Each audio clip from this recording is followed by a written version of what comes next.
Hello there, and welcome to my channel, Novice Modelling in a Midlife Crisis. My name is Andy, and today I thought I'd do you a quick What's in the Box kit review on my Plasticart Flugzeug Model Bekaustin Beriev BE-6 in the 172 scale. Now, for those of you that aren't familiar with Plasticart, they are an ex-East German manufacturer. And this kit, according to Scalemates, was produced around about sort of 1975.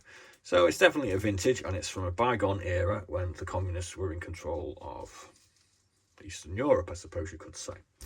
So, to be honest with you, I didn't know this when I bought it. It just kind of said Flugzeug Model Bekaustin. I saw it, I thought, well, it's a big plane. I'll see how much I can get it for. I bought it with a rather large box of kits from a single eBayer for £181. I wasn't really that interested in this one, but I thought, well, I'll put a cheeky bid in and see what happens. So my bid was £12.34. The next high bidder for this was £12. So I ended up walking away with this thing. I think we can probably loosely call it a piece of garbage, to be quite honest with you. But I kind of like buying pieces of garbage at sometimes, because it kind of, historically speaking, from the modelling perspective, it's kind of interesting to see what was going on in 1975 in East Germany. You know, what kids and model builders were building. So I'm going to show you the instructions, which are kind of Soviet, and I'm going to show you the parts, and you can give me my opinion on what you think I got for £12.34. I mean, £12.34, you can't even really buy a sort of Airfix Spitfire from the shop for that these days, and I'm getting something quite big, a flying boat.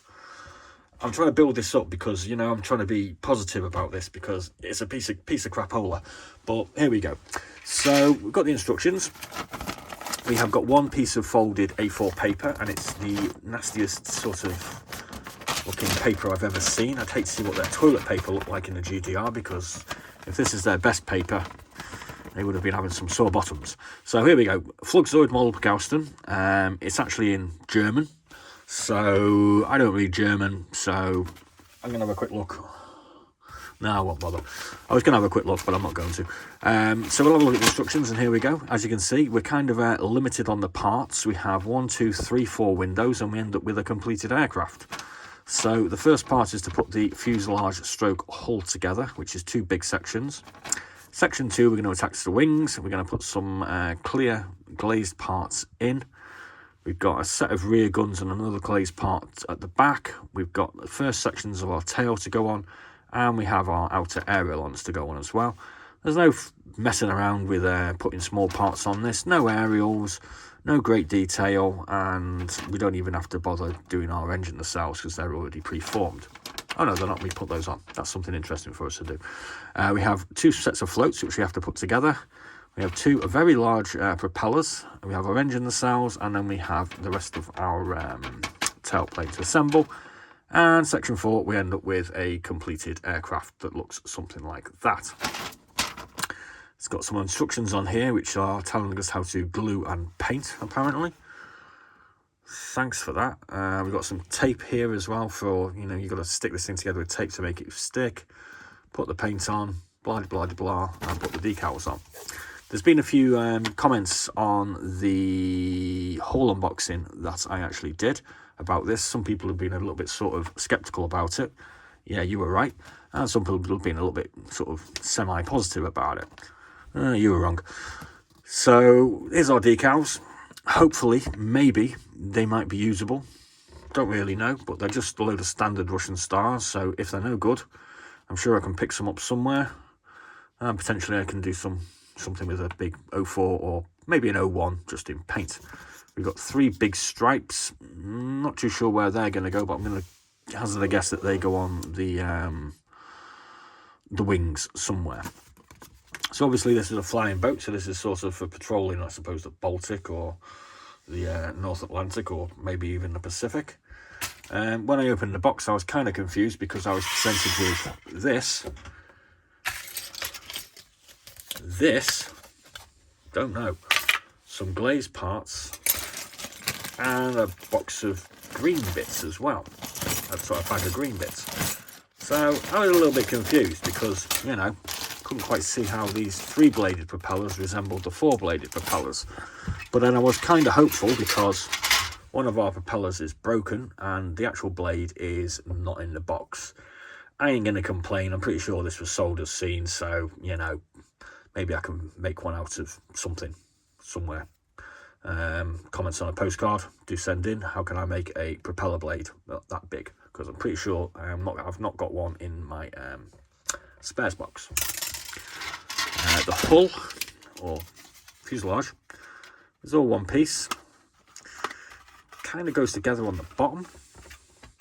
I'm kind of guessing this was attached to a sprue at some point and someone's broken it off. Kind of fits together at the top. There's a big ridge here of sort of hard flash, but I reckon we could probably deal with that. There's no actual sort of hole for the cockpit. You just put your glaze piece on the top. There is a hole with a lot of flash in the front here for, I'm assuming, this part here to go in.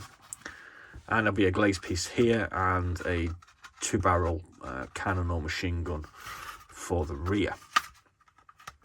It's got raised panel lines on it, so but this is the 70s, and remember this is East Germany. Not exactly known for their engineering prowess, I don't think, at the time. So that's it.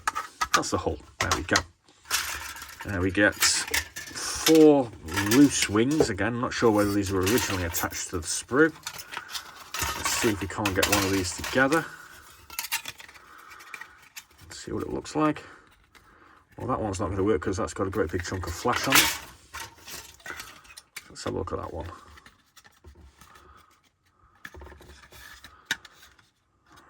Kind of has this, I think this is a cannon maybe, and you've got to stick it together. That's kind of weird. There's no mounting points on the inside of the wing, so it's kind of stick it together with the hit and hope sort of fashion. It looks all right. I'm pretty sure we can get that together. It's got some bits that appear to need to be, you know, sort of sawn off with a jigsaw, I kind of think, because this plastic is very hard. That doesn't look that bad. You know, you can take that piece off with something. Let's see if we can find a tool. And then we get this piece, which is our only sprue part, I suppose. We get our engine nacelles, which have our ready-built engines inside. We've got this piece here, which is for our rear-facing machine gun or cannon. We've got the floats, which come in 2 parts. Again, there's no sort of mounting points or anything. It's just 2 bits of plastic that go together. And we've got these sections here, which are tail. And obviously, we've got our ailerons here, which have got some pins in them. So hopefully they'll be okay. We have this this clear glazed sprue. It's a bit cloudy. There's a couple of scratches on there maybe, but that kind of works. Got one here, one piece for the front, one piece for the rear, and another piece that goes somewhere else, and some little windows here, and here. So that looks okay. Next we move on to this bag of green stuff, which let's have a quick look at this, because I don't know where the hell this has come from. I mean, it's not part of this kit, obviously. There's two 3-bladed propellers. I've got some engine nacelles. I've got some wheels, you know. I've got some engines. That looks like the base of the front of an aircraft with the, you know, goes together like that. And that's where your sort of turret goes. We've got some sort of exhaust manifolds and some machine guns and a variety of other bits. So these have got nothing to do with this kit, obviously. But, you know, I've got some nice parts to put in my spares box, which is kind of useful, I suppose. So great, we got that. And we also got this piece of plastic, random, and it looks like there used to be a bottle of something in here. Probably some booze. East German booze, maybe, you know, because the guy who bought this was really depressed and he thought, I'm just going to drink myself stupid and hopefully it'll build itself. Like I said, I might have had a look at these, the propellers, or what's left of them. So yeah, there we go. So this is our Plasticart Flugzeug Model Bakauston Beriev BE-6. Yeah, it looked like a piece of junk. I kind of thought it was going to be a piece of junk. I can't say I'm that disappointed apart from the broken propeller. It was kind of what I was expecting, and it's kind of interesting. East German kit, 1975, great big lump of flying boat. I'm not that bothered. 1234, that's great. In the past, I have actually had a bit of a thing for abusing kits, you could say. You know, I did a couple of videos with a Mr. Starfix Mustang where I attacked it with a sander, and I don't know, I think I might have to do some more of these videos that I called "Is This the Worst Model Kit Ever?" I mean, this isn't the worst model kit ever, far from it. It's definitely not the worst model kit I've got. I've got some real stinkers in my collection. Most of them have been bought sort of intentionally. This one wasn't, but I thought it was interesting. So I don't know, things like this sort of thing here, and where this fuselage doesn't together. I mean, maybe I should just get the Black & Decker sander on it. I mean, what do you guys think? I mean, I'm not going to turn it on because it's noisy, but this is prime material for some serious sanding, I think. So there you go. There's my thoughts. Hope you all have a jolly laugh at the £12.34 I may or may not have wasted on this. I mean, it's still a big kit. I'm sure if I put it together, gave it a bit of a dashing over with the sander and throw a load of paint on it, I only need green and grey. Can't be that hard. There's hardly any parts. I could probably smash this out in a day. What do you think? Anyway, thanks for watching. I hope you found this as almost as amusing as I did. Please do like and subscribe. Please do follow the channel. Plenty of slightly better kits for your approval on the What's in the Boxes, and loads more of these to go. Be starting my big project at the end of September, early October, which is going to be quite interesting. Plenty going on the channel. Please do watch again. Be seeing you.